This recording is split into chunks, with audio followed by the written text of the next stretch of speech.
Para ibu dan bapak, kaum muda, remaja, dan anak-anak yang terkasih. Pertama-tama bersama dengan para imam dan petugas liturgi pada hari ini, saya ingin mengucapkan selamat Hari Raya Natal. Semoga Kristus, Sang Damai Sejati, sungguh-sungguh hadir membawa damai di dalam diri kita masing-masing, di tengah keluarga-keluarga dan komunitas kita. Dan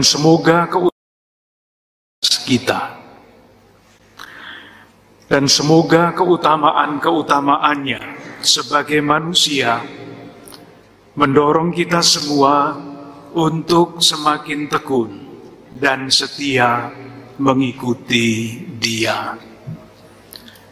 Saudari-saudaraku yang terkasih, sudah sejak lebih dari 40 tahun yang lalu, setiap tahun, Persekutuan Gereja-Gereja di Indonesia dan Konferensi Wali Gereja Indonesia mengeluarkan pesan Natal bersama.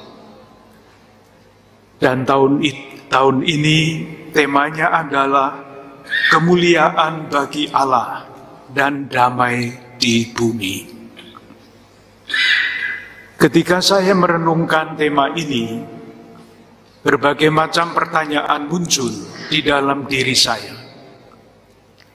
Pertanyaan yang pertama, siapakah yang memancarkan kemuliaan Allah itu? Salah satu jawabannya ada di dalam kutipan sabda Tuhan yang kita dengarkan tadi. Surat kepada orang Ibrani mengatakan begini, Yesuslah cahaya kemuliaan Allah dan gambar wujud Allah. Kemuliaan Allah itu bukan barang, bukan benda. Kemuliaan Allah adalah Yesus sendiri. Dan agar cahaya kemuliaan Allah itu tampak bagi kita, maka menurut Injil Yohanes yang tadi kita dengarkan, Sabda sudah menjadi manusia dan tinggal di antara kita, supaya kita dapat melihat wujud kemuliaan Allah itu. Pertanyaan kedua yang muncul adalah ini. Bagaimana kemuliaan Allah itu tampak di dalam diri Yesus? Jadi saya bertanya sendiri dan saya jawab sendiri. Nanti kalau ada yang mau menjawab, silahkan. Jawaban saya adalah ini. Kemuliaan Allah itu sangat jelas tampak di dalam kepedulian Yesus sepanjang hidupnya. Kata kuncinya adalah kepedulian atau bela rasa. Kepedulian Yesus, bela rasa yang ditunjukkan oleh Yesus sepanjang hidupnya adalah cahaya kemuliaan Allah. Misalnya, ketika Yesus melihat orang banyak lapar, dikatakan selalu begini, tergeraklah hatinya oleh belas kasihan.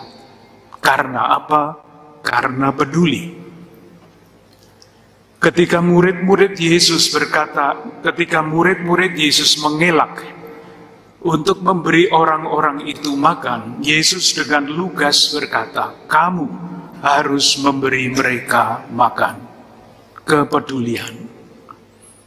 Dan kepedulian itu setiap kali kita lihat di dalam Injil yang menceritakan hati Yesus tergerak oleh belas kasihan. Kesimpulannya jelas, kemuliaan Allah bukan barang, bukan benda, bukan yang lain-lain. Kemuliaan Allah adalah kepeduliannya, bela rasanya yang menjadi sangat nyata tampak bagi kita di dalam kepedulian Yesus.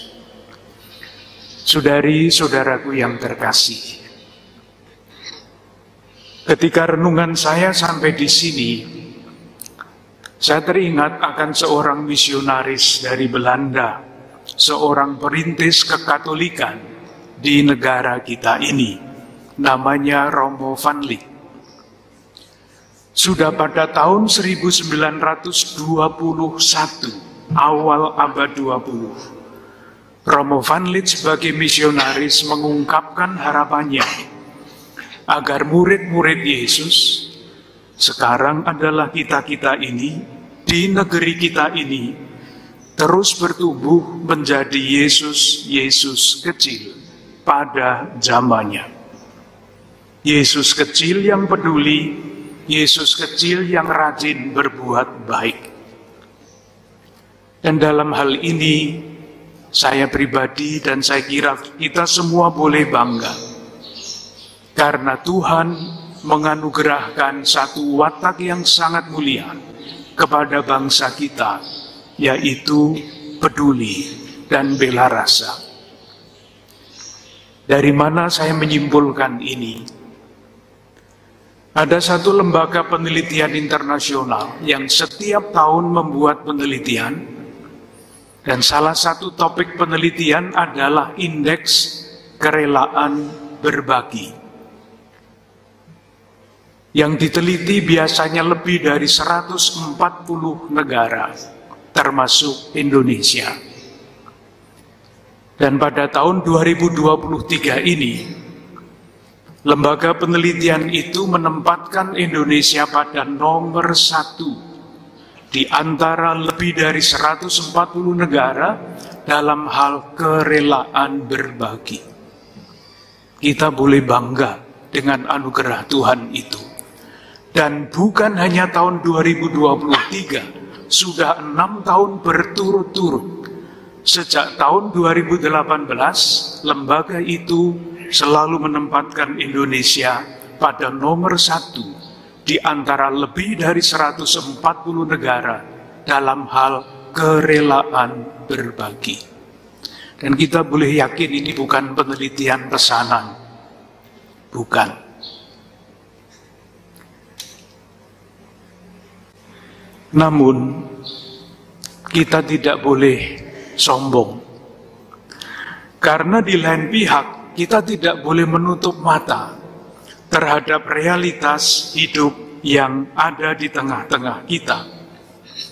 Dan moga-moga realitas ini terus mendorong kita untuk mencari jalan-jalan baru, bertumbuh menjadi Yesus kecil yang peduli dan rajin berbuat baik, dan dengan demikian memancarkan kemuliaan Allah. Yang saya maksud adalah kenyataan ini, salah satu contoh saja.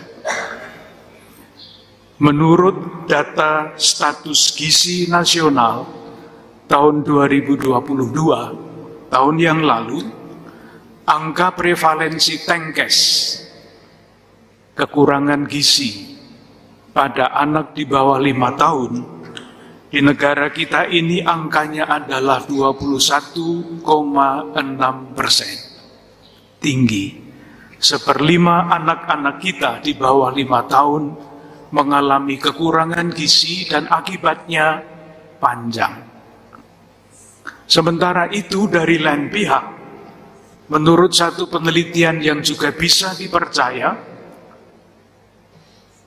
di negeri kita tercinta ini, setiap tahun jumlah makanan yang dibuang sebagai sampah, kalau dihitung dengan rupiah, jumlahnya adalah 330 triliun rupiah. Dari satu pihak, ada yang kekurangan makan. Dari lain pihak, sampah makanan menjadi semakin banyak. Ada berbagai macam wilayah kehidupan lain yang mengundang kita untuk terus merawat watak anugerah Tuhan yang namanya kepedulian dan bela rasa itu. Kita ingat beberapa hal yang sangat jelas, lingkungan hidup kita yang semakin tidak bersahabat. Panas bukan main, menuntut kepedulian. kesenjangan di dalam akses pendidikan dan kesehatan, akses politik, akses ekonomi, penyalahgunaan media sosial untuk menyebarkan kebohongan dan kebencian, macam-macam hal membutuhkan kepedulian kita. Saudari-saudaraku yang terkasih, di tengah-tengah realitas seperti inilah kita diundang untuk menjadi Yesus kecil yang selalu dilahirkan kembali. Yesus kecil yang rajin berbuat baik, yang berbela rasa, yang peduli, tetapi lebih daripada itu, semakin memancarkan kemuliaan Allah. Marilah kita saling mendoakan. Semoga tema Natal tahun ini mendorong kita untuk terus bertanya, apa yang harus kita lakukan supaya kita terus bertumbuh menjadi pribadi-pribadi seperti Yesus yang memancarkan kemuliaan Allah. Kalau ini menjadi pesan Natal bagi kita masing-masing, saya yakin Natal tahun ini akan menjadi semakin bermakna. Bukan hanya untuk tahun ini, tetapi sepanjang hidup kita dalam usaha kita menjadi Yesus kecil di zaman yang penuh tantangan ini. Semoga Tuhan selalu menjaga, melindungi dan melimpahkan berkat bagi kita semua, bagi keluarga-keluarga dan